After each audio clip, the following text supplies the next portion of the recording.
सांगली जिल्ह्याची कायदा सुव्यवस्थेची परिस्थिती अत्यंत गंभीर झालेली आहे आणि म्हणून ह्या ठिकाणी बोलावं लागतं. नवीन एसपी या ठिकाणी रुजू झालेले आहेत आणि त्यांचे नेमक्या प्रायोरिटी काय आहेत हा प्रश्न ह्या ठिकाणी जनतेत उभा आहे.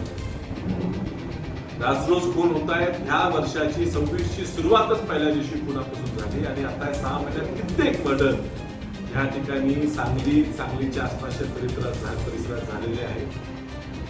खंड्या गोळा केल्या जातात. पोलीस स्टेशनला जाऊन तक्रार द्यायला सुद्धा लोक भीतात, घाबरतात आणि पोलीस त्या ठिकाणी सामील असल्याचा हा भास हा जनतेला व्हायला लागला. पोलीस यंत्रणा इतर कामात व्यस्त दिसते. शक्तीपीठाच्या जमिनीच्या अधिग्रहणाच्या कामामध्ये 2 DYSP खानापूर तालुक्यातल्या भाग्यनगर आणि नागेवाडी गावात पहाटे 4 वाजता उपस्थित राहतात आणि पोलिसांचा फौजफाटा वापरून त्या शेतकऱ्यांच्या जमिनी मोजणी करून फुकटात घ्यायचा डाव शासन या ठिकाणी आहे आणि ह्याला पोलीस यंत्रणा वापरली जाते. ह्या पोलीस यंत्रणेची परिस्थिती एवढी वाईट आहे देशात की स्वतः देशाला सांगावं लागतं की नीटची परीक्षा सुद्धा आता आम्ही आर्मी लावून घेतो. एक परीक्षा लावण्याइतपत सुद्धा तुम्हाला तुमच्या पोलीस फोर्सवर विश्वास राहिलेला नाही. जनतेने यांच्यावर काय विश्वास दाखवायचा. दुर्दैव आहे. प्रत्येक गोष्टीत सेटलमेंट करणं ही ह्या पोलीस स्टेशन मध्ये कलेक्शन म्हणून एक पद निर्माण झालं आणि त्या ठिकाणी जो तिथं बसतो तो फक्त प्रत्येक व्यापाऱ्याला, प्रत्येक दुकानदाराला, त्या ठिकाणी ट्रान्सपोर्टरला सगळ्याकडनं फक्त हप्ते गोळा करणं आणि वरपर्यंत पोहोचवणं हेच काम त्या ठिकाणी. मला वाटत नाही की एसपीच्या सुद्धा हातात या जिल्ह्याच्या बदल्या करणं राहिलेला आहे. या जिल्ह्यात कुठल्या शाखेत कोण काम करणार हा निर्णय मटकेवाले, गुटखेवाले, गुंड, खंडणीवाले हे घेतात.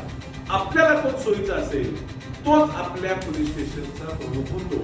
ही परिस्थिती ह्या जिल्ह्यात निर्माण झाल्या असल्यामुळे मोकळ्यावर फिरताना सुद्धा आपल्या पोरांना बाहेर पाठवून सुद्धा आपल्या पोरींना शाळेत पाठवू का नको अशी सुद्धा परिस्थिती ह्या सांगली शहरात आणि आसपासच्या परिसरात निर्माण झालेली आहे. ग्रामीण भागात सुद्धा काल परवा कवटेपिरांना एक ऍक्सिडेंट झाला. ऍक्सिडेंट झाल्यावर 36 तासापर्यंत ऍक्सिडेंट कुणी केला माहित असताना सुद्धा त्या व्यक्तीला अटक करण्यात आली नाही. कारण तो व्यक्ती जर अटक झाला असता तर तो दारूच्या नशेत होता कळलं असतं. सेटलमेंट झाली का, पैसे घेऊन त्याला सोडण्यात आले ही जनता डायरेक्ट प्रश्न विचारते. ह्या अशा परिस्थितीत ह्यांची भीती कुणाला राहणार. जनतेला विचारल्यावर जनतेला माहिती असंच बोला लागते आला बघा पैसे मागायला. अशी अवस्था आज या पोलिसांची झालेली आहे.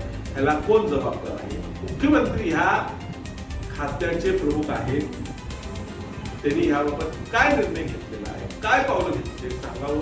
ही न्याय व्यवस्था अत्यंत खराब परिस्थितीत असल्यामुळे काळजी वाटते सांगलीकरांची. त्यामुळे पालकमंत्र्यांनी ताबडतोब प्रचार बंद करावा. पक्ष वाढेल कसा आहे त्याला 2 फूट बाजूला ठेवावं आणि सांगली सुरक्षित आणि चांगली कशी राहील याच्याकडे लक्ष द्यावं ही माझी विनंती.